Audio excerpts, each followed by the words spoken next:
बिस्मिल्लाहिर्रहमानिर्रहीम। अस्सलामु अलैकुम दोस्तों, अपना इस्लाम चैनल में खुश आमदीद। दोस्तों, आज का मौजू है एक नर चिड़िया जो अपनी मादा से कह रहा था, तू मुझसे क्यों भागती हो? अगर मैं चाहूँ तो हजरत सुलेमान अलैहिस्सलाम के गुंबद को अपनी चोंच में पकड़कर दरिया में फेंक दूं। दोस्तों, आगे जाने से पहले अभी तक आपने हमारा चैनल सब्सक्राइब नहीं किया तो सब्सक्राइब कर लें, तो साथ ही बेल आइकॉन पर क्लिक कर लें ताकि इसी तरह की प्यारी प्यारी इस्लामी वीडियो आपको बआसानी मिल सके। चलते हैं मौजू की तरफ। मनकूल है कि हजरत सुलेमान अलैहिस्सलाम ने एक नर चिड़िया को देखा जो अपनी मादा से कह रहा था, तुम मुझसे क्यों भागती हो? अगर मैं चाहूँ तो हजरत सुलेमान अलैहिस्सलाम के गुंबद को अपनी चोंच में पकड़कर दरिया में फेंक दूं। जनाब सुलेमान अलैहिस्सलाम इसकी गुफ्तगू सुनकर मुस्कुराने लगे।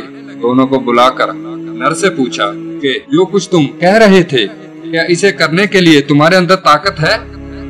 तो उस नर चिड़िया ने अर्ज किया, ऐ अल्लाह के नबी, मेरे अंदर इतनी ताकत तो नहीं है, लेकिन फिर भी मैंने अपने से वो जुमला इसलिए कहा कि बाज औकात अपनी बीवी के सामने अपनी बड़ाई करनी पड़ती है और खुद को कमालात से आरास्ता करके पेश करना पड़ता है, और चाहने वाला आशिक अपनी मोहब्बत के इजहार में जो कुछ कहता है उस पर मलामत नहीं की जाती।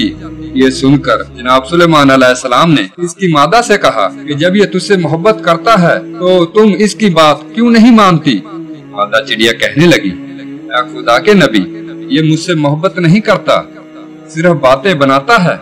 इसे मेरे साथ साथ एक और चिड़िया से भी मोहब्बत है। मादा चिड़िया की ये बात सुनकर सुलेमान अलैहिस्सलाम के दिल पर बहुत असर हुआ। वो बहुत शिद्दत से रोए। फिर 40 दिन तक लोगों से मुलाकात नहीं की, मुसलसल इबादत करते रहे और खुदा से दुआ करते रहे कि इनके दिल को अपनी मोहब्बत से इस तरह भर दे कि उसकी मोहब्बत के साथ किसी और की मोहब्बत शामिल ना हो। सुभान अल्लाह। दोस्तों, वीडियो अच्छी लगे तो सब्सक्राइब करना ना भूलें और साथ ही बेल आइकॉन पर क्लिक कर लें ताकि इसी तरह की प्यारी प्यारी इस्लामी वीडियो आपको बआसानी मिल सके। कल फिर मुलाकात होगी एक नई वीडियो के साथ। तब तक के लिए अल्लाह हाफिज।